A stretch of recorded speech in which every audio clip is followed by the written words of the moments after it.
Hi, my name is Gilman, and I am a senior undergraduate research assistant in the lab of Professor Dimitrios Maroudis, working with computational simulations of graphene nanoribbons. Graphene is a network of carbon atoms connected as a two-dimensional sheet of repeating hexagonal units. Recent research has shown that graphene has properties that make it an attractive material for many applications, most notably in electronic devices and nano-composite materials. One of the largest pushes in graphene research is to make it a viable option for use as a transistor material. Transistors are the basis for a large portion of modern integrated circuitry, and they are used in everything from your calculator to your smartphone.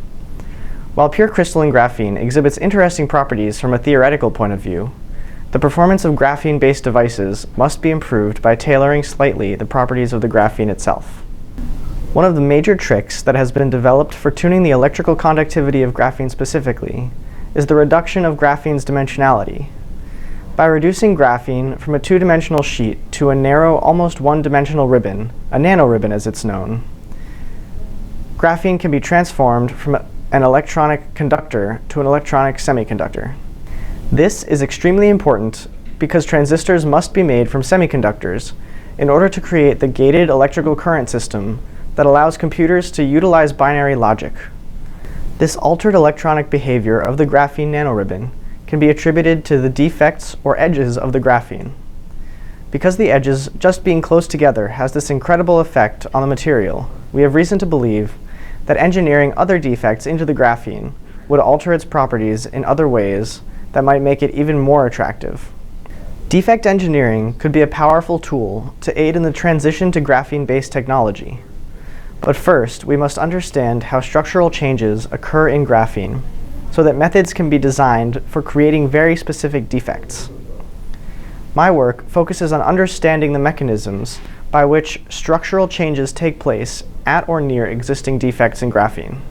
Imagine that you are trapped against the wall in an extremely crowded bar and want to make your way to the bathroom a ways down along the same wall. How badly you need to go determines whether you take your time to politely squeeze past the other patrons or just try to quickly push your way through. Additionally, you will need to use some energy to move people out of your way. At a graphene defect, you are analogous to a carbon atom. Your level of need for the bathroom is analogous to the frequency of attempts by an atom to move to an adjacent position, and the energy required to move people out of your way is analogous to the energy barrier a carbon atom must overcome to move from one position to the next. If we understand these properties as they pertain to graphene, it will help us to design graphene devices that will lead to faster, more powerful, and more energy-efficient circuitry. And further, by understanding the ways in which graphene can be structurally modified, we open the door to endless potential applications of this amazing material. Thanks for watching.